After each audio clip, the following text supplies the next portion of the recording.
Friends, आजची आपली recipe आहे सोलकढी। झटपट अशी बनणारी सोलकढी आपण कशी बनवायची ते बघूयात। त्यासाठी आपल्याला साहित्य लागणार आहे। हा एक ओला नारळ आहे, त्याचं मी साल काढून घेतलेलं आहे वरचं। आणि हे आपलं कोकम, 3-4 पाकळ्या लसणाच्या, 2 हिरव्या मिरच्या, थोडंसं मीठ आणि कोथिंबीर। सगळ्यात आधी आपण हा जो आपला नारळ आहे तो बारीक करून घेऊया। हा नारळ बारीक करून घेऊया।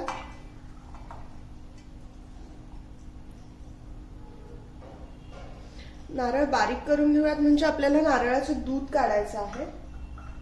त्याच्यामध्येच मी ह्या 2 हिरव्या मिरच्या पण टाकतेय आणि ज्या आपल्या 3-4 लसणाच्या पाकळ्या आहेत त्या। हा नारळ तुम्हाला पूर्ण पांढरा शुभ्र दिसत असेल कारण का त्याच्यावरचं मी साल काढलंय। त्याने सोलकढीचा कलर पण चेंज होतो आणि थोडंसं चवीत पण फरक पडतो। सो हे बेटर आहे की आपण त्याचं साल काढून घेऊया। हा मी नारळ बारीक केलेला आहे, त्यात मी एक थोडं पाणी ऍड करून तो एकदम छान असा बारीक वाटून घेणार आहे। थोडंसं आमसूल मध्ये पाणी घालून ठेवूयात म्हणजे त्याचा जो कलर आणि चव आहे ती त्या पाण्यात उतरेल। थोडं हा भिजलं की ते इझिली बारीक पण होईल, त्यातला जो सगळा रस आहे तो पण निघेल।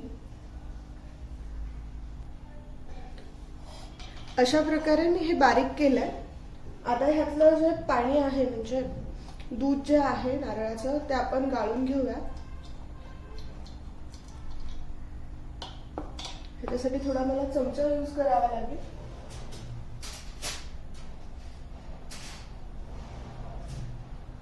हे पहिल्यांदा काढतोय त्यामुळे ह्यातनं असं जास्त घट्ट असं पाणी निघेल।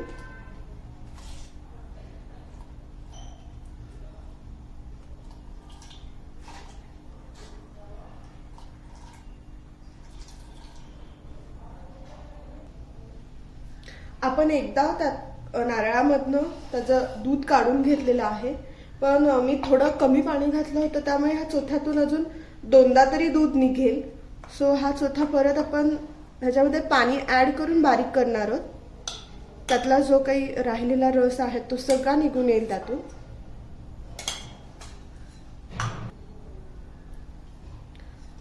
त्यात मी अजून पाणी ऍड करतेय।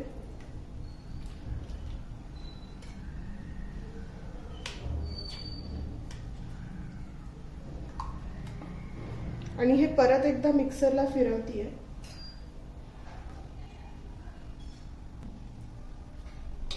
अशा प्रकारे मी अजून एकदा त्यातलं दूध काढलंय।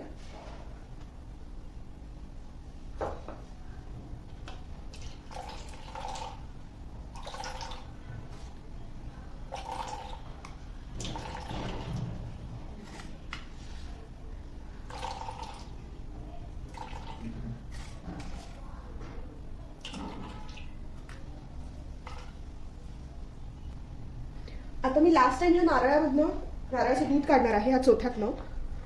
नॉर्मली लोक हा चोथा वापरतात कित्येक वेळेस चटणी वगैरे करण्यासाठी, पण मी नाही वापरत कारण का त्यातली सगळी चव गेलेली असते तर चोथाच असतो। सो जेव्हा मी लास्ट टाइम ह्यातनं दूध काढेल तेव्हा मी जे आपण भिजवलेलं आमसूल आहे ते पण ह्यात ऍड करतेय। आणि हे जे थोडंसं मीठ आहे ते पण ऍड करतेय।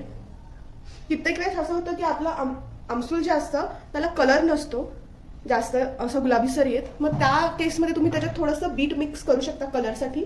त्याने चवीमध्ये जास्त फरक नाही पडत पण कलर छान येतो त्याने। आता आपण हे वाटून घेऊया। तुम्ही बघू शकता माझं कोकम फ्रेश होतं त्यामुळे त्याला स्वतःचा असा छान रंग आहे। आता हे आपण परत एकदा ह्यातलं दूध काढून घेऊया।